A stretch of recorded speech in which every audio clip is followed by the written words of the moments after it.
Cinema രംഗത്തെ ആനുകാലിക വിശേഷങ്ങളുമായിട്ട് Shri Shanthivila Dinesh sir നമ്മളിവിടെ ഉണ്ട്. നമസ്കാരം. ഇപ്പോൾ കേരളത്തിലെ നായികയായിട്ട് ഏറ്റവും കൂടുതൽ തിളങ്ങി നിന്ന ഒരു നടിയെ ആയിട്ട് സംബന്ധിച്ച് അവരെ ആക്രമിച്ചതുമായിട്ട് സംബന്ധിച്ച് അവരെ ആക്രമിക്കാൻ വേണ്ടിയുള്ള ഗൂഢാലോചനയും എല്ലാം കൂടെ ചേർത്തിട്ട് ശ്രീ ദിലീപിനെതിരായിട്ട് ഒരു കേസ് നടക്കുന്നുണ്ട്. ഇപ്പം ശ്രീ ദിലീപ് നായക നിരയിൽ താരനിരയിൽ ഏറ്റവും ഉയർന്നു നിൽക്കുന്ന സമയത്ത് സംഭവിച്ച ഒരു ഇൻസിഡൻ്റാണിത്. അപ്പോൾ അതിൻ്റെ വിധിയും അതിൻ്റെ ആ നടന്ന പ്രൊസീഡിങ്സിനെയൊക്കെ പറ്റിയിട്ട് എന്താണ് താങ്കളുടെ വിലയിരുത്തൽ? അക്കാര്യം അതിനകത്ത് ഇടപെട്ട് ഒരുപാട് പേര് സോഷ്യൽ മീഡിയയിലൊക്കെ മാസങ്ങളോളം ചർച്ചകളുണ്ടായിരുന്നു. ഓരോരുത്തരുടെയും നമ്മുടെ ഒരുപാട് ആൾക്കാർ അതിനുമായിട്ട് ബന്ധപ്പെട്ടു. അതിലൊരാൾ മരിക്കുകയും ചെയ്തു, ഒരു സംവിധായകൻ മരിക്കുകയും ചെയ്തു. അപ്പം അതിൻ്റെ വിധിയും എന്തായിരിക്കും? ആ നടന്ന സംഭവങ്ങളുടെ ഔട്ട്കം എന്തായിരിക്കും? ഒന്നാമത് അടുത്ത തിങ്കളാഴ്ച 8-ാം തീയതി വിധി പറയുകയാണ്. ഈ സമയത്തൊക്കെ വിധി വരും പുറത്ത്. 6-7 വർഷക്കാലം മലയാളികൾ ആവശ്യമില്ലാതെയും ചർച്ച ചെയ്ത ഒരു നടൻ്റെ കരിയർ മൊത്തം നശിപ്പിച്ച, അയാളുടെ കോടിക്കണക്കിന് രൂപ നശിപ്പിച്ച, മാനസികമായ പീഡനം നടത്തിയ, അയാൾക്കും ഒരു ഭാര്യയും 2 പെൺകുട്ടികളും ഉണ്ട് എന്നുള്ള ചിന്തിക്കാതെ ഒരു പ്രബല ഗ്രൂപ്പ് നടത്തിയ, ഒരിക്കലും കേരളത്തിൽ നടക്കാൻ പാടില്ലാത്ത ഒരു കേസിൻ്റെ വിധിയാണ് പറയുന്നത്. 8-ാം തീയതി നമ്മൾ കേട്ടുകഴിവില്ലാത്ത ഒരു നടിയെ ആക്രമിച്ചിട്ട് ആ നടിയുടെ ആക്രമണം അവരെന്താണോ ഉദ്ദേശിച്ചത് അതെല്ലാം കഴിയുമ്പോൾ അവരോട് തന്നെ ചോദിക്കുന്നു എവിടെ കൊണ്ടാക്കണമെന്ന്. അത് ഇന്ത്യയിൽ ഒരിടത്തും ലോകത്തിന് നടന്നിരിക്കില്ല. എവിടെയാണ് സേഫായിട്ട് കൊണ്ടാക്കേണ്ടത് എന്ന് ചോദിക്കൂ. നമ്മളാണെങ്കിൽ എന്തെങ്കിലും ചെയ്താൽ അപ്പം തന്നെ ബസ്സിൽ നിന്ന് ചവിട്ടി തള്ളിയിട്ടിട്ട് മുങ്ങും. അതെ, ഇത് നല്ല മനസാക്ഷിയുള്ളവരായതുകൊണ്ട്, ഈ പൾസർ സുനിയും സംഘവും നല്ല മനസാക്ഷിയുള്ളവരായതുകൊണ്ട് ചേച്ചിക്ക് എവിടെ പോകേണ്ടതെന്ന് ചോദിച്ചു. അവിടെ കൊണ്ടെത്തിച്ചതിൻ്റെ ഏറ്റവും വലിയ രസം എന്താണെന്ന് വെച്ചാൽ, ആ നടിക്ക് പ്രിയപ്പെട്ട കുറേ പേര് താമസിക്കുന്ന റോഡാണ്. ആഷിഖ് അബു അടക്കം, പട്ടൺ റഷീദ് അടക്കം, സിദ്ദിഖ് അടക്കം താമസിക്കുന്ന റോഡിൽ പി സി തോമസ് അവിടെ അല്ല, പി ടി തോമസ് അവിടെ അല്ല. അപ്പോൾ അവർ താമസിക്കുന്ന ആ റോഡിൽ എൻ്റെ സിനിമയിലെ നായകനായിരുന്ന ലാലിൻ്റെ വീട്ടിൽ കൊണ്ടാക്കാൻ പറഞ്ഞു. ഈ പീഡിപ്പിച്ചു എന്ന് പറയുന്നവന്മാർ മനസാക്ഷിയുള്ളവന്മാരായതുകൊണ്ട് നേരെ ലാലിൻ്റെ വീട്ടിലേക്ക് കൊണ്ടുപോയി അവിടെ കൊണ്ടാക്കി. പാതിരാത്രിക്ക് ഗേറ്റ് തുറന്ന് കാറകത്ത് ചെന്നു, നടിയെ ഇറക്കി. ചേട്ടാ, ഞങ്ങൾ നന്നായിട്ട് പീഡിപ്പിച്ച ചേച്ചിയാണേ, സേഫായിട്ട് ഇവിടെ കൊണ്ടാക്കണമെന്ന് പറഞ്ഞുകൊണ്ട് ഞങ്ങളിവിടെ കൊണ്ടാക്കുകയാണ്. ആണോ, ആയിക്കോട്ടെ, ബാ എന്നോട് അകത്ത് കയറ്റും. അങ്ങനെ കയറ്റുമ്പോൾ സ്വാഭാവികമായിട്ടും ചെയ്യേണ്ടത്, എനിക്കിത് പറയാൻ ഭയങ്കര വൈഷമ്യമുണ്ട്. കാരണം ഈ ഇടയ്ക്ക് എന്നോട് ലാല് പറഞ്ഞു, ഞാൻ നിനക്കൊരു ഡേറ്റ് തന്നതല്ലാതെ ഒരു ദ്രോഹവും നിനക്ക് ഞാൻ ചെയ്തിട്ടില്ല, നീ എന്തിനാണ് എന്നെ. അതിനേക്കാളും എനിക്ക് ഇഷ്ടം 30-35 വർഷം എൻ്റെ സുഹൃത്തായിരുന്നു ആ നടിയുടെ അച്ഛൻ. അവളെ ഞാനൊരു അനിയത്തിയെ പോലെ എൻ്റെ സിനിമയിലെ നായിക അവളായിരുന്നു. അവളെ ഞാൻ ഒരു അനിയത്തിയെ പോലെ കൊണ്ടു നടക്കി, എന്നെ ദിനേശ് ചേട്ടാന്ന് വിളിച്ചിട്ടുള്ള അത്രയും മധുരമായിട്ടാണ്. ഇതെല്ലാം കഴിഞ്ഞിട്ട് ഞാൻ അവൾക്കെതിരെയൊക്കെ സംസാരിച്ചിട്ട് പോലും അവൾ ഈ അടുത്ത കാലത്തും ആ സിനിമയിൽ വർക്ക് ചെയ്ത, എൻ്റെ ബംഗ്ലാവ് ലവതിൽ വർക്ക് ചെയ്ത ഒരു ആർട്ട് ഡയറക്ടറുടെ അസിസ്റ്റൻ്റ് ഉണ്ട്, രാജേഷ് എന്ന് പറഞ്ഞു, വടക്കഞ്ചേരിക്കാരൻ. അവനെ ഏതൊരു സെറ്റിൽ വർക്ക് ചെയ്യുന്നിടത്ത് നായിക ഈ കുട്ടിയാണ്. ഇവർ വന്നോട് ആദ്യം ചോദിച്ചത് ദിനേശ് ചേട്ടന് സുഖമാണോ എന്നാണ്. അവൻ പറഞ്ഞു, ചേട്ടനെ കുറിച്ച് ഒരു പരാതി അവൾക്കില്ല. എനിക്കത്ര ഇഷ്ടമായിരുന്നു അവളെ. അതുപോലെ തന്നെ പടം ഷൂട്ടിങ് തീർന്നപ്പോൾ എൻ്റെ പൈസയില്ല. ഞാൻ പറഞ്ഞു, ഡബ് ചെയ്യുന്ന വേറെ ആളുമാണ്. ഞാൻ പറഞ്ഞു, ഞാൻ മനോരമയിൽ നിന്ന് പൈസ കിട്ടിയിട്ട് എത്തിക്കാമെന്ന്. ഒരു മടിയും ഇല്ലാതെ ആയിക്കോട്ടെ എന്ന് പറഞ്ഞ് പോയ ആളാണ് അച്ഛനും മോളും. ഞാൻ മനോരമയിൽ നിന്ന് പൈസ കിട്ടി, സാറ്റലൈറ്റിൻ്റെ പൈസ കിട്ടിയപ്പോൾ ലാലേട്ടനും അങ്ങനെയായിരുന്നു. ഇവർ രണ്ടുപേരും മനസ്സിലെങ്കിലും കരുതി കാണും ഈ പൈസ പോയെന്ന്, ഈ ലക്ഷം പോയി എന്ന് വിചാരിച്ചാണ്. 2 പേർക്കും മനോരമയിൽ നിന്ന് കിട്ടിയത് കൊടുത്ത ആളുമാണ് ഞാൻ.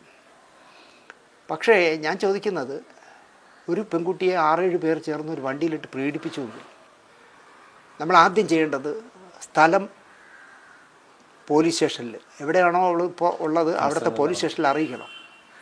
കാക്കനാട് പോലീസ് സ്റ്റേഷനിലാണ് അറിയിക്കേണ്ടത്. അവർ ചെയ്തത് അങ്ങനെയല്ല. ഈ കുട്ടി ചെന്നിടം തന്നെ ഇതുമായിട്ട് യാതൊരു ബന്ധവുമില്ലാത്ത ഒരു MLA യോ പഞ്ചായത്ത് മെമ്പറോ പോലും ഇല്ലാത്ത ആൻറ്റോ ജോസഫിനെ വിളിച്ചു വരുത്തുന്നു. എല്ലാം 12 മണിക്ക് ശേഷമാണേ. ഉറയെ കിടന്ന ആൻറ്റോ ജോസഫിനെ വിളിച്ചു വരുത്തുന്നു.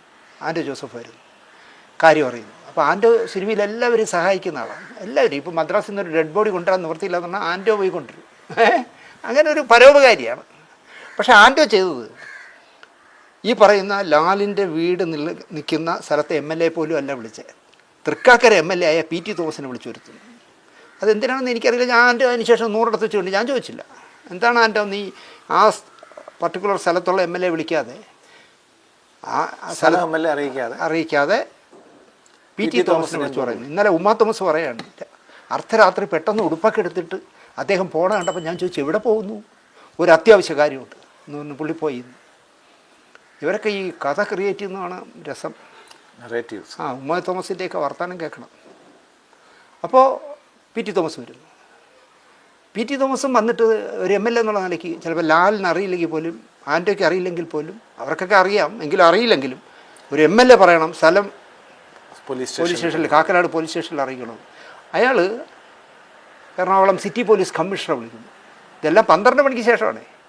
City police commissioner Kakkanad police സ്റ്റേഷനിൽ വിളിക്കുന്നു. ഇവർ പെട്ടെന്ന് ചെയ്യാൻ, കാരണം ഈ വില്ലന്മാർ മുങ്ങിക്കളയില്ലേ, 1 മിനിറ്റ് പോലും പാഴാക്കാതെ ചെയ്യേണ്ട. പക്ഷെ ചെയ്തില്ല. അങ്ങനെ കാക്കനാട് പോലീസ് സ്റ്റേഷനിൽ നിന്ന് പോലീസ് വരുന്നു, മൊഴിയെടുക്കുന്നു. പിറ്റേ ദിവസം രാവിലെ നമ്മൾ എണീക്കുന്നത് ഈ വാർത്തയും കേട്ടോണ്ടാണ്. അപ്പോൾ പോലും ആ കുട്ടി വളരെ ബോൾഡായിട്ട് സംസാരിച്ചു, എന്നെങ്ങനെ പീഡിപ്പിച്ചു, പക്ഷേ ഞാൻ തളരില്ല എന്നൊക്കെ പറഞ്ഞ് നമുക്ക് ഭയങ്കര അതിജീവതയോട് വളരെ ബഹുമാനം തോന്നും. പിറ്റേ ദിവസമായിട്ടോ എറണാകുളത്ത് സിനിമാക്കാർ മൊത്തം സംഘടിക്കുന്നു.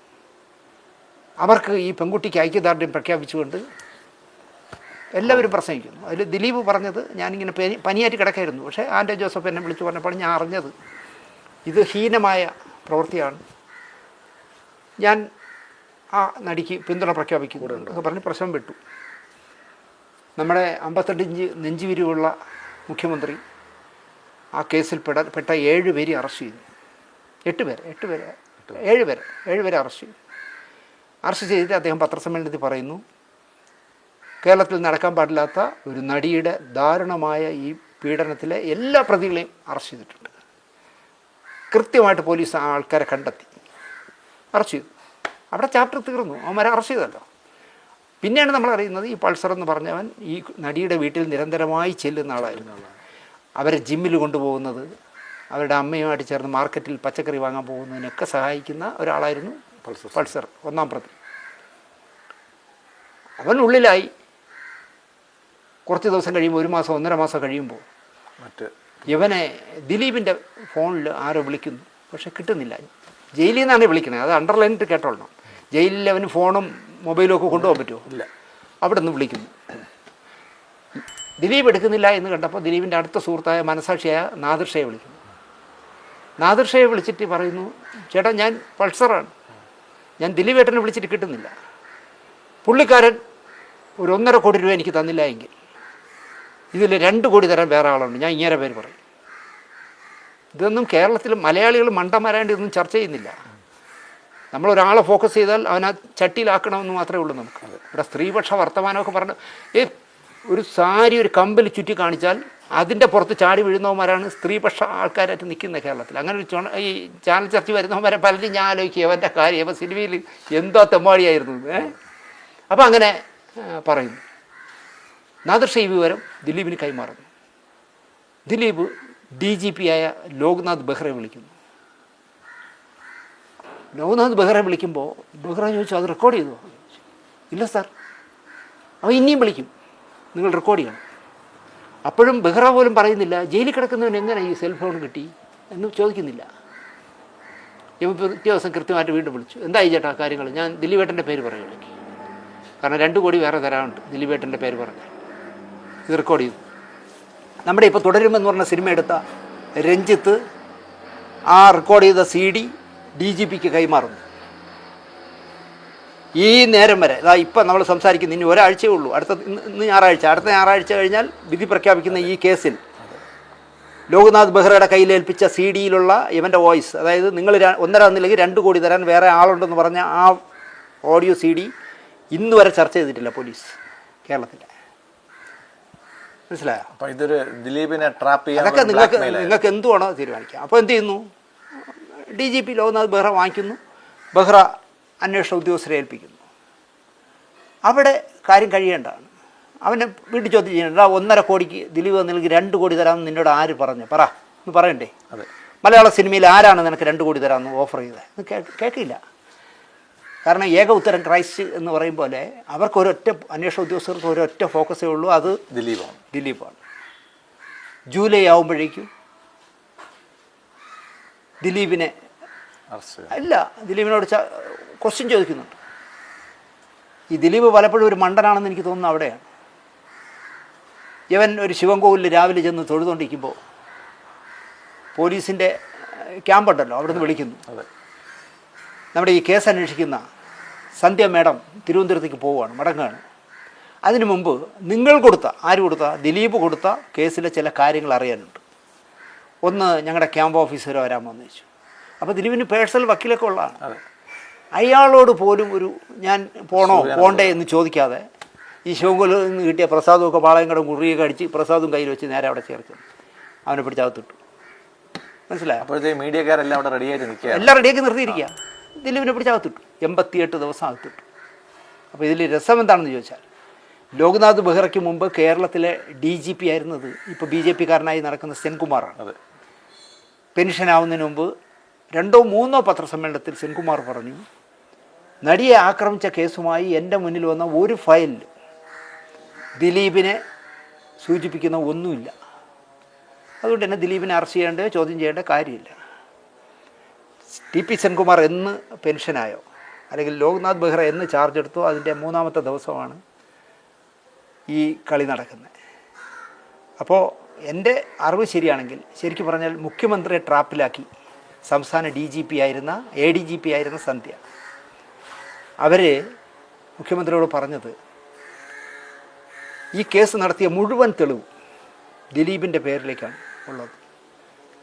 അറസ്റ്റ് ചെയ്യട്ടെ സാർ എന്ന് ചോദിച്ചാൽ കേരളത്തിൽ ആരോട്ടെ A or B ഒരു മുഖ്യമന്ത്രിക്ക് എല്ലാ തെളിവും ഉണ്ടാ, എന്നാൽ അറസ്റ്റ് ചെയ്യേണ്ട കേട്ടോ എന്ന് പറയാൻ പറ്റുമോ? അറസ്റ്റ് ചെയ്തോളാൻ പറയും.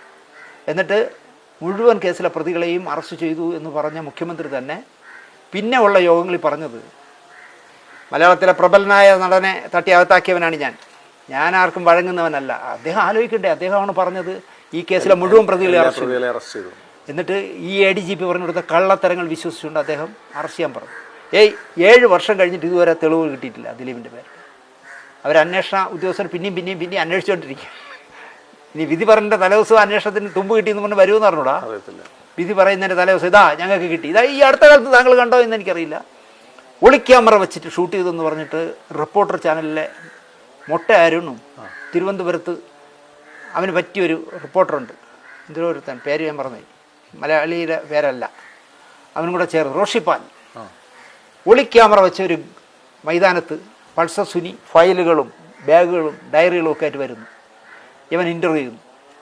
ആ ഇൻ്റർവ്യൂവിൽ ഇവൻ പറയുകയാണ്, പൾസർ പറയുകയാണ്, ഈ 6-7 വർഷം അന്വേഷിച്ചിട്ട് ഒരു കാര്യമില്ല, ആ അന്വേഷിച്ച അവരന്വേഷിച്ചുകൊണ്ട് നടക്കുന്ന ഒറിജിനൽ സിം എൻ്റെ കയ്യിലുണ്ട്, നടിയെ ആക്രമിച്ച ചിത്രീകരിച്ച ഒറിജിനൽ സിം എൻ്റെ കയ്യിലുണ്ട്, മെമ്മറി കാർഡ് എൻ്റെ കയ്യിലുണ്ട്, ഇവരന്വേഷിക്കുന്ന ക്യാമറ നശിച്ചെന്ന് പറഞ്ഞില്ലേ, ആ ക്യാമറ എൻ്റെ കയ്യിലുണ്ട് എന്ന് പറയുന്നു. എന്തിനാണ്? ഈ കേസ് നീട്ടാൻ വേണ്ടിയാണ്. ഇനി അതിൻ്റെ പേര് ഒരു 6 മാസം അന്വേഷിക്കാമെന്ന് ചോദിച്ചു. പക്ഷേ കോടതി അനുവദിച്ചില്ല. കേരളത്തിലെ ഏതെങ്കിലും ഒരു പോലീസ് ഉദ്യോഗസ്ഥൻ ഈ പൾസർ എന്ന് പറഞ്ഞ സാറിനെ വിളിച്ച് ചോദിക്കണ്ടേ, എടാ ഒറിജിനൽ മെമ്മറി കാർഡ് നിൻ്റെയിലുണ്ടോ, എടാ കാർഡ് എന്ന് പറഞ്ഞ് 2 ഇടി കൊടുത്താൽ കിട്ടൂലേ? ഈ നേരം വരെ കേരളത്തിലെ പോലീസ്, പിണറായി വിജയൻ്റെ പോലീസ്, എൻ്റെ പാർട്ടിയുടെ മുഖ്യമന്ത്രിയുടെ പോലീസ്, നിൻ്റെ ഒറിജിനൽ സിം ഇരിക്കുന്നുവെങ്കിൽ ആ സിം കണ്ടാ എന്ന് ഒരു പോലീസുകാരനും പറഞ്ഞിട്ടില്ല. കാരണം പോലീസ് അന്വേഷണ ഉദ്യോഗസ്ഥന്മാർക്ക് ഇവൻ മച്ചമ്പിയായിരുന്നു. ഇവനെ കൊണ്ടു നടന്നാൽ ജയിലിലെ അല്ലെങ്കിൽ ഫോൺ എങ്ങനെ കിട്ടിയെന്നേ അല്ല, ഞാൻ ജയിലിൽ വെച്ച് കണ്ടിട്ടുണ്ട്. ജയിലിൽ എല്ലാ സുഖ സൗകര്യങ്ങളും അനുഭവിച്ച് മേസിരിയായിട്ട്, അല്ല മേസിരിയോ കൺട്രാക്ടോ ആവട്ടെ. പക്ഷെ ഞാൻ ചോദിക്കുന്നത്, സംസ്ഥാനത്തെ അന്വേഷണ ഉദ്യോഗസ്ഥന്മാരിൽ ആരോടെങ്കിലും കോടതി ചോദിച്ചോ എന്ന് എനിക്കറിയാം. അടച്ചിട്ട കോടതിയിലാണല്ലോ കേസ് കിടക്കുന്നത്. എടാ ഇവൻ കോടതിക്ക് ജയിലിനകത്ത് സെൻട്രൽ ജയിലിനകത്ത് കിടന്നുകൊണ്ട് ദിലീപിനെ എങ്ങനെ വിളിച്ചു, അല്ലെങ്കിൽ നാദിർ ഷായെ എങ്ങനെ വിളിച്ചു, ആ ഫോൺ എവിടെ നിന്ന് കിട്ടി ചോദിക്കണ്ടേ? ഒരു അന്വേഷണ ഉദ്യോഗസ്ഥൻ ചോദിച്ചിട്ടില്ല. അതിൽ നിന്ന് തന്നെ നിങ്ങൾക്ക് മനസ്സിലാക്കാം, അതിജീവിതയെ പീഡിപ്പിച്ച ഒരാളെയും അറസ്റ്റ് ചെയ്യണമെന്നില്ല. ഏത് വിധത്തിലും ദിലീപിനെ പിടിച്ചകത്തിടണം. ഇത് കോടതിയിൽ വരുമ്പോൾ സ്വാഭാവികമായിട്ടും ഹണിയം വർഗീസ് എന്ന് പറയുന്ന തൃശ്ശൂർ CPMൻ്റെ തൃശ്ശൂർ ജില്ലാ സെക്രട്ടറിയുടെ മകളാണ്.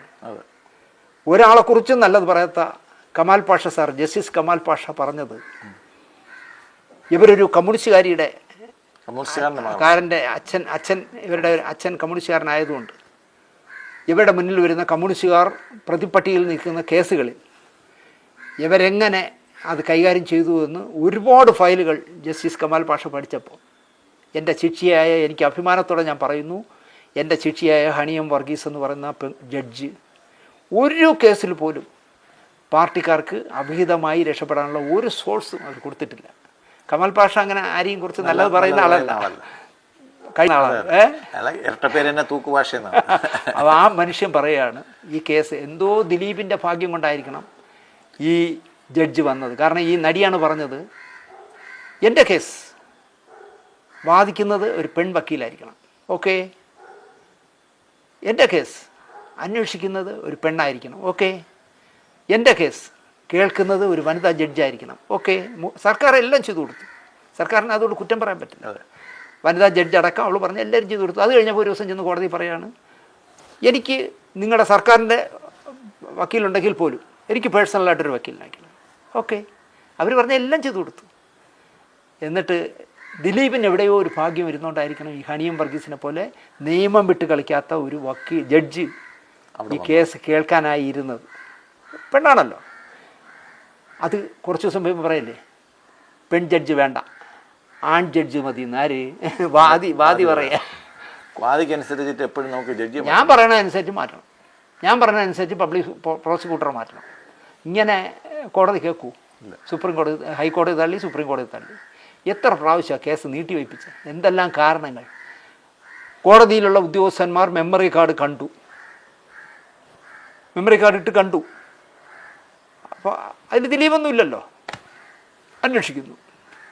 അതിൻ്റെ കേസെന്ന് പറഞ്ഞ് ഒരു വർഷം അതിൻ്റെ പുറകെ പോയി. വിധി പറയാറാവുമ്പോൾ വേറൊരുത്തൻ എൻട്രി ആവുന്നു, ബാലചന്ദ്രകുമാർ. ഞാൻ പലപ്പോഴും ആലോചിച്ചിട്ടുണ്ട്, ഈ ദിലീപ് മരമണ്ടനാണല്ലോ. കാരണം ഒരു ഐഡൻറ്റിറ്റി തെളിയിക്കാത്ത ഒരു ചെറുപ്പക്കാരന് പിക്ക് പോക്കറ്റ് എന്ന് പറഞ്ഞൊരു സിനിമ ചെയ്യാനായിട്ട് അയാൾ പ്രൊഡ്യൂസ് ചെയ്ത് അയാൾ നായകനാകാം എന്ന് പറഞ്ഞ് ഇവനെ കൊണ്ടു കിടക്കുന്നു 6-7 മാസം. എനിക്ക് തോന്നുന്നു ചർച്ചകൾ മുമ്പോട്ട് പോയപ്പം ദിലീപിന് മനസ്സിലായി കാണും ഇവൻ്റെ തലയിലൊന്നും ഇല്ല, പിക്ക് പോക്കറ്റ് മാത്രമാണ്, പിക്ക് പോക്കറ്റ് മാത്രമേ ഉള്ളൂ എന്ന് തോന്നിക്കാണും. പക്ഷേ എങ്കിൽ പോലും അയാൾ ഈ ഒരു ദയാലു ആയതുകൊണ്ട്, അയാളൊരു ഭയങ്കര ദയാലുവാണ്, അയാൾ ഇവനെ കൊണ്ടു കിടന്നു. അവൻ തന്നെ പറയുന്നു, ഞാൻ അവൻ്റെ വീട്ടിൽ പോയിട്ടുണ്ട് കേട്ടോ, എൻ്റെ നല്ല അടുപ്പക്കാരനാണ്. കാരണം ഞാൻ വലയം ചെയ്യുന്ന ഏതാണ്ട് 26 വർഷം മുമ്പ് ഞാൻ വലയം ചെയ്യുമ്പോൾ എൻ്റെ ലൊക്കേഷനിൽ അവൻ്റെ ഒരു അംബാസഡർ കാർ ഓടാമോ എന്ന് ചോദിക്കാൻ എന്നെ കാണാൻ വന്നിട്ടുണ്ട്. അപ്പോൾ ഈ ബാലചന്ദ്രകുമാർ നമ്മളൊരു പുതുമയുള്ളൊരു പേര്, അതുകൊണ്ട് എൻ്റെ മെമ്മറി കിടന്നതായിരിക്കാം. ഈ കേസ് വന്ന് ഞാൻ ചർച്ചകളിൽ പങ്കെടുത്തുകൊണ്ടിരിക്കുമ്പോൾ ഒരു ദിവസം എന്നെ ഒരു ചെറുപ്പക്കാരൻ വിളിക്കുന്നു, ദിനേശ് ചേട്ടാ എൻ്റെ പേര് ബാലചന്ദ്രകുമാർ. ഞാൻ പറയും എന്തൊക്കെയുണ്ട് വിശേഷങ്ങൾ, എന്നെ അറിയാമോ ചേട്ടാ? ഞാൻ പിന്നെ നിങ്ങളൊരു 10-18 വർഷം മുമ്പ് എൻ്റെ ലൊക്കേഷനിൽ വിഴിഞ്ഞത്ത് ബദനി ഹൗസിൽ ഒരു കാറുമായിട്ട് വന്ന ആളല്ലേ ഒരു സന്ധ്യയ്ക്ക്. അവൻ ഞെട്ടിപ്പോയി, ചേട്ടാ ഇത്രയും കാലമായിട്ട് ചേട്ടാ അത് ഓർത്ത് വെച്ചേക്കണം. ഞാൻ ഓർത്ത് വെച്ചേക്കണം. 2 കാര്യങ്ങളും ഉണ്ടാവും, ഒന്ന് നിങ്ങൾ മീശ വയ്ക്കാത്ത ആളാണ്, രണ്ടാമത്തത് നിങ്ങളുടെ പേരാണ്. അങ്ങനെ എൻ്റെ നല്ല ബന്ധമായിരുന്നു. ഈ ചെറുപ്പക്കാരൻ എന്നെ അവൻ്റെ വീട്ടിൽ നിരന്തരമായി വിളിക്കുമ്പോൾ ഒരു ദിവസം ഞാൻ സിന്ധു കൂടെ അദ്ദേഹത്തിൻ്റെ വീട്ടിൽ ചെന്നു. മനോഹരമായ വീടാണ്, പുതിയ വീട്, നല്ല ആധുനിക, നമ്മളൊന്നും അടിക്കില്ല, പക്ഷേ ഭയങ്കര കളർഫുള്ളായ വീടാണ്, കളറ് വാരിക്കോരി തേച്ച ഒരു വീടാണ്. ഒരു മടിയില്ലാതെ എൻ്റെ പറഞ്ഞു, ചേട്ടാ ഈ വീട് ദിലീപ് ഏട്ടൻ വെച്ച് തന്നാണ്. ദിലീപ് ഏട്ടനാണ് ചേട്ടാ കഴിഞ്ഞ കുറേ കാലമായിട്ട് എനിക്ക് മാസാമാസം 50,000 1 ലക്ഷം വെച്ച് തന്ന് സഹായിക്കുന്നത് വീട്ടിൽ ചിലവിന്. അപ്പോൾ അവൻ്റെ ഭാര്യ അതിനേക്കാൾ ദൈവപുത്രനായിട്ട് ദിലീപിനെ കുറിച്ച് സംസാരിക്കുന്നു. ഇതെല്ലാം കഴിഞ്ഞിട്ട് അവരെ പ്രിയദർശൻ ചെയ്ത മോഹൻലാലിൻ്റെ ഒരു പടമുണ്ട്, കുഞ്ഞാലി മരയ്ക്കാർ അല്ലേ, കോഴിക്കോട് കടപ്പുറത്ത് വന്ന ആ പടം കാണാൻ ഞങ്ങൾ കാട്ടാക്കട ഒരു അനിൽ എന്ന് പറഞ്ഞ ഒരാളുടെ തിയേറ്ററുണ്ട്, തിയേറ്റർ സമുച്ചയം 3-4 തിയേറ്റർ. അവിടെ ഞങ്ങൾ വീട്ടുകാരെല്ലാവരും കൂടി പടം കാണാൻ പോയി. അയാൾ വിളിച്ചിട്ടാണ് പടം കാണാൻ പോയി. അവിടെ ചെല്ലുമ്പോൾ എന്ത് പറ്റി നട്ടാൻ, ഞങ്ങൾ 12 പേരായിട്ടുണ്ട്. അപ്പോൾ അന്ന് കൊറോണ കാലമായതുകൊണ്ട് 24 സീറ്റ് വേണം 12 പേർക്ക്. ഒരു സീറ്റിൻ്റെ ഇടവിട്ടാണ് സീറ്റ്. അവിടെ പൂരപ്പറമ്പിൻ്റെ ആളാണ്. ഞങ്ങൾ ചെന്ന് 1 വിട്ട സീറ്റുകളിൽ ഞങ്ങളിരുന്നു. പടം തുടങ്ങാൻ ഒരു 2 മിനിറ്റുള്ളപ്പോൾ ഒരു സ്റ്റാഫ് വന്നിട്ട് പറഞ്ഞു, പിന്നെ നിങ്ങൾ 12 പേരും അങ്ങേറ്റം നീങ്ങിയിരിക്കും, ബാക്കി 12 ഞങ്ങൾ വേറെ വിറ്റ്. ഞാൻ പറഞ്ഞു അങ്ങനെ ഇവിടെ വിൽക്കാൻ സർക്കാർ നിയമമില്ലല്ലോ, അല്ല ഞങ്ങൾ കൊടുത്തിരിക്കണം, മാറി തരണം. ഞാനപ്പോൾ തന്നെ എൻ്റെ കൂടെ സിന്ധു അടക്കം 12 പേരും പറഞ്ഞു ഇറങ്ങും എന്ന് പറഞ്ഞു. ഞങ്ങൾ ഇറങ്ങി പുറത്തു വന്ന് അതിൻ്റെ കൗണ്ടറിൽ വന്ന് കാണിക്കാവുന്ന അട്ടഹാസം മുഴുവൻ ഞാൻ നടത്തുമല്ലോ, നടത്തി. പൈസ തിരിച്ചു വന്നു, 12 പേരുടെയും പൈസ വന്നു, തിരിച്ചിറങ്ങി. ഇറങ്ങാൻ നേരത്ത് ഈ തിയേറ്റർ ഉടമ വരുന്നു, ചേട്ടാ ഒരു അബദ്ധം പറ്റുന്നു. അല്ല, നിയമം നിങ്ങൾ വയലേറ്റ് ചെയ്യുകയാണ്, നിങ്ങളെൻ്റെ സുഹൃത്തൊക്കെ തന്നെ, പക്ഷേ ഈ കൊറോണ കാലത്ത് 1 വിട്ട സീറ്റുകളെ കൊടുക്കാവുന്നതുകൊണ്ട് നിങ്ങൾ മുഴുവൻ സീറ്റും ആളെ കയറ്റി. ഇതിൽ ഈ ഒന്നര വിട്ടിരിക്കാനുള്ള ആ സീറ്റിൻ്റെ പൈസ മുഴുവൻ നിങ്ങൾ ആന്റണി പെരുമ്പാവൂരിൽ നിങ്ങൾ വെട്ടിക്കുകയല്ലേ എന്നൊക്കെ ചോദിച്ച് കോറെ വരട്ടിയിട്ട് ഞാൻ ഇറങ്ങിപ്പോന്നു. ഞങ്ങൾ കുറച്ച് ദൂരം ഓടിച്ച് ഊരുട്ടമ്പലം എത്താറായപ്പോൾ എന്നെ ഈ ബാലേന്ദ്രകുമാർ വിളിക്കുന്നു. എവിടെയുണ്ട് ചേട്ടാ? ഞാൻ പറഞ്ഞു ഇങ്ങനെ സിനിമ കാണാൻ പോയിട്ട് ഇറങ്ങിപ്പോന്നു. അങ്ങനെ പോവുകയാണ്. ചേട്ടാ ഞാൻ വിളിച്ചതേ, എൻ്റെ പടം അടുത്ത 2 പടങ്ങൾ കഴിഞ്ഞിട്ടേ ചെയ്യാൻ പറ്റുമെന്നാണ് ദിലീപ് പറയുന്നത്. ദിലീപ് ഏട്ടൻ പറയുന്നത്. ദിലീപ് ഏട്ടൻ എന്നാണ് പറഞ്ഞത്. ദിലീപ് സാറ് പറയുന്നത്. ഞാനൊരു തീരുമാനം എടുത്തു ചേട്ടാ, ഞാൻ ആ പടം ചെയ്യുന്നില്ല. അവന് പിന്നെ ഞാൻ ഇന്നു മുതൽ ദിലീപിനെതിരെ ഇറങ്ങുകയാണ്. പിന്നെന്ത്, അത് നിങ്ങളുടെ സ്വാതന്ത്ര്യമല്ലേ, നിങ്ങൾക്ക് ഇറങ്ങാതിരിക്കുകയോ ചെയ്യാം. അപ്പോൾ ഇവൻ മനോരമയിൽ ഞാൻ ചർച്ചയ്ക്ക് പോയി ലൈവിൽ പങ്കെടുത്തിട്ട് രാത്രി ഇറങ്ങുമ്പോൾ മനോരമയിൽ ടി വിയിൽ എന്നെ കണ്ടിട്ട് അവൻ മനോരമയുടെ മുന്നിൽ ഒന്ന് നിൽക്കുക. ഞാൻ ഇറങ്ങി ചെല്ലുമ്പോൾ കരിക്കകത്ത് ദേവീ ക്ഷേത്രത്തിൽ പോയി ദിലീപിൻ്റെ പേരിൽ പൂജ നടത്തിയിട്ട് അവിടെ ഏതോ 2 ഗേറ്റുണ്ട്. ഒരു ഗേറ്റിൽ ഒരു ദേവി, ഒരു ഗേറ്റിൽ ഒരു ദേവിയാണ്. അവിടെ എന്തോ പൈസ കൊടുത്തിട്ട് വാതിൽ തുറക്കുകയോ വാതിലടയ്ക്കുകയോ എന്തോ ചെയ്യും, വാതിലടയ്ക്കും. എന്നിട്ട് ആ കാര്യം നടക്കുമ്പോൾ വാതിൽ പോയി തുറക്കണം. ഞാൻ അതൊക്കെ ചെയ്തിട്ട് വരികയാണെന്ന് പറഞ്ഞാൽ ആ പ്രസാദം എനിക്ക് തന്നു, ഞാനും വിട്ടു. അങ്ങനെയുള്ള മഹാനാണ് ഇങ്ങനെ വിളിച്ച് പറഞ്ഞത്. ഞാൻ പിറ്റേ ദിവസം തന്നെ ഇയാളെ വിളിച്ച് സംസാരിച്ചു, ദിലീപിനെ വിളിച്ച്. ഇങ്ങനെ ദിലീപ് ജയിലില്ല, ദിലീപിൻ്റെ അനിയനെ അനൂപിനെ വിളിച്ച് ഞാൻ സംസാരിച്ചു. ഇങ്ങനെ ബാലേന്ദ്രകുമാറുമായിട്ട് നിങ്ങൾ എന്താ പ്രശ്നം? അതിങ്ങനെ ഒരു ചേട്ടൻ്റെ പടങ്ങളൊന്നും ഓടുന്നില്ല. അപ്പോൾ ഒരു ഓടുന്ന 2 പടം കഴിഞ്ഞിട്ട് പുതിയ ആളായ നിങ്ങളുടെ ചെയ്യാം എന്ന് പറഞ്ഞ് അത് തെറ്റി. ഞാൻ അയാൾ പറയുന്നതേ, നാളെ മുതൽ ഞാൻ എൻ്റെ എല്ലാ തെളിവും കൊണ്ട് ശങ്കരാടി മറ്റേ വിയറ്റ്നാം കോളനി പറഞ്ഞില്ല, കംപ്ലീറ്റ് രേഖ കയ്യിലുണ്ട്, ഞാൻ നാളെ മുതൽ ഇറങ്ങുകയാണെന്നാണ് പറഞ്ഞത്. നമുക്ക് എന്ത് ചെയ്യാൻ പറ്റും ചേട്ടാ, ഇറങ്ങട്ടെ. അയാൾക്ക് അയാളുടെ സ്വാതന്ത്ര്യം ഇത് ചെയ്യാം. പിറ്റേ ദിവസം മുതൽ ചാനൽ മുഴുവൻ ബാലചന്ദ്രകുമാർ സ്പീക്കിംഗ്. ഞാൻ ഊണ് കഴിക്കാൻ വരാൻ ലേറ്റായാൽ കാവ്യമാധവൻ എന്നെ കാത്തിരിക്കും. ഞാൻ വന്നിട്ടേ എനിക്ക് ഊണ് വിളമ്പി തന്നിട്ടേ കാവ്യമാധവൻ കഴിക്കും. കാരണം ഇവൻ്റെ പെണ്ടാട്ടിയാണ്. ആ വീട്ടിൽ അവനൊരു സ്വാതന്ത്ര്യം അനൂപിനെ പോലെ കൊടുത്തിരുന്നു. അതെ. അപ്പോൾ ദിലീപുമായിട്ടൊക്കെ ഇരുന്ന് സംസാരിക്കുമ്പോൾ, അല്ലെങ്കിൽ ദിലീപ് അനൂപൊക്കെ ഇരുന്ന് സംസാരിക്കുമ്പോൾ അത് മുഴുവൻ റെക്കോർഡ് ചെയ്യുക. മനസ്സിലായില്ലേ? അങ്ങനെ ആ ദ്രോഹി കൊണ്ടുവന്ന് വീണ്ടും കൊടുത്താണ് കേസ്. ഒരു ഇരയെ കിട്ടിയല്ലോ എന്ന് പറഞ്ഞ് പോലീസുകാർ അവനെയും കൊണ്ട് നടന്നു. ഒരു 2-3 വർഷത്തിന് ഭയങ്കര മേളമായിരുന്നു. ഇതിനിടയ്ക്ക് അവന് ഈ കൊട്ടാരക്കര വിക്രമൻ എന്ന് പറഞ്ഞ് ഞാൻ പറയുന്ന ഒരുത്തമുണ്ട്, ഒരു സംവിധായകൻ. അവനും കൂടെ ചർച്ച. ഞാനായിട്ടായിരുന്നെങ്കിൽ എൻ്റെ സഹോദരിക്കെതിരെ ഇതുപോലെ ശാന്തുള്ള ദിനേശ് സംസാരിച്ചാൽ അവൻ്റെ കൈയും കാലും ഞാൻ വെട്ടിയനെ. യവൻ ഈ പീക്കറി ചെറുക്കൻ, ഈ ചത്തുപോയില്ലേ ഈ ചെറുക്കൻ പറയാം, ഞാൻ കൈയും കാലും വെട്ടിയനെ. യവൻ്റെ എന്താ പറയുക, തലതൊട്ടപ്പനായ തിരുവനന്തപുരത്ത് ശബ്ദം കൊടുക്കുന്ന ഒരു നടി ഒരുത്തനെ കരിയോയിലൊക്കെ ഒഴിച്ചിട്ട് ഒരു ചാനലിൽ പറഞ്ഞത് അടുത്ത് ഞങ്ങൾ പോകുന്നത് ശാന്തുള്ള ദിനേശിൻ്റെ വീട്ടിലോട്ടാണെന്ന്. ആ ചാനലിൽ എന്നെ വിളിച്ചു കേട്ടപ്പോൾ ഞാൻ പറഞ്ഞു, തിരിച്ചു പോണത് മുട്ടുകാലിൽ എഴിഞ്ഞായിരിക്കും, ഞാൻ വെട്ടും, എനിക്ക് വേറെ ആരും വേണ്ട, ഞാനും പാറവും മതി, എൻ്റെ അപ്പം നായുണ്ട്, ഞങ്ങൾ 2 പേരും മതി, അവളുടെ കാലിൽ ഞാൻ വിട്ടു എന്ന് പറഞ്ഞു. നിയമപരമായി പറയാൻ പാടില്ലാത്തതാണ്. പക്ഷേ അടുത്ത് ഉണ്ടാക്കാൻ പോണത് എൻ്റെ വീട്ടിലാണെന്ന് പറഞ്ഞപ്പോൾ പറഞ്ഞ മറുപടി, അങ്ങനെ അവരെ പോലും പേടിക്കാത്ത ഞാനാണ് ഈ പീക്കറി ചെറുക്കനെ. ഒരുപാട് പേരെ കൊണ്ട് എന്നെ അനോണിമസ് കോളൊക്കെ വിളിച്ച് ഒരുപാട് ചീത്തയൊക്കെ പറയിച്ചു. പക്ഷെ നമ്മളവിടെ അവനെ കട്ട് ചെയ്തു. ഇത് ദുഷ്ടനെ കണ്ടാൽ ദുഷ്ടനെ കണ്ടാൽ ദൂരെ എന്നാണ് എൻ്റെ അമ്മ പഠിപ്പിച്ചിട്ടുള്ള കൊച്ചിലെ. അതുകൊണ്ട് തന്നെ ഇവൻ ദുഷ്ടനാണ്, കാരണം അന്നം കൊടുത്തവൻ്റെ കൈ കുത്തിയവനാണ്. അപ്പോൾ അങ്ങനെയുള്ളവനെ വേണ്ടെന്ന് വെച്ചു. എന്നിട്ട് അവൻ ദൈവം സഹായിച്ച് ആർക്കും ദ്രോഹം ഉണ്ടാവാൻ നേരത്തെ പോവുകയും ചെയ്തു. അപ്പോൾ തിങ്കളാഴ്ച വിധി വരട്ടെ. മരിച്ചത് പാവം. അതൊക്കെ ചുമ്മാ നല്ല ഇൻ്റർനാഷണൽ പിരിച്ചു. ഈ ശബ്ദം കൊടുക്കുന്ന നടിയും ഈ കൊട്ടാരക്കര വിക്രമനും എല്ലാം കൂടെ ലോകം മുഴുവൻ പിരിച്ചു. അതിൽ എത്ര ശതമാനം അവന് കിട്ടിയെന്ന് എനിക്കറിയില്ല, പക്ഷേ പിരിച്ചു, വ്യാപകമായി പിരിച്ചു. കാരണം ദിലീപിനെ തട്ടുക എന്നുള്ളതാണല്ലോ. അതിനുവേണ്ടി ആരും ഇറങ്ങാൻ തയ്യാറാണ്. ഇവരെല്ലാം ഇറങ്ങി ചെയ്തു. എന്നിട്ട് എന്ത് സംഭവിച്ചു എന്ന് എനിക്കറിയില്ല. എന്തായാലും കോടതി വിധി വരട്ടെ. പിന്നെ തിങ്കളാഴ്ച കോടതി വിധി വരയില്ല. അതിന് മുമ്പ് നമ്മൾ ഒന്നും പറയാനില്ല. ഒന്നും സംഭവിക്കില്ല. നിങ്ങൾ നോക്കിക്കോളൂ, ഞാൻ നിങ്ങളുടെ പറയുന്നു. 7 പേരെയും ശിക്ഷിക്കും. ആദ്യത്തെ